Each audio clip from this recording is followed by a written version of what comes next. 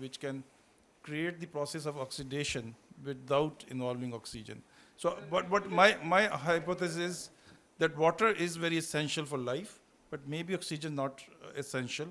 And in other parts of the cosmos, if water is available and oxygen is not there, still there is a possibility that life may exist. I don't know enough about chemistry,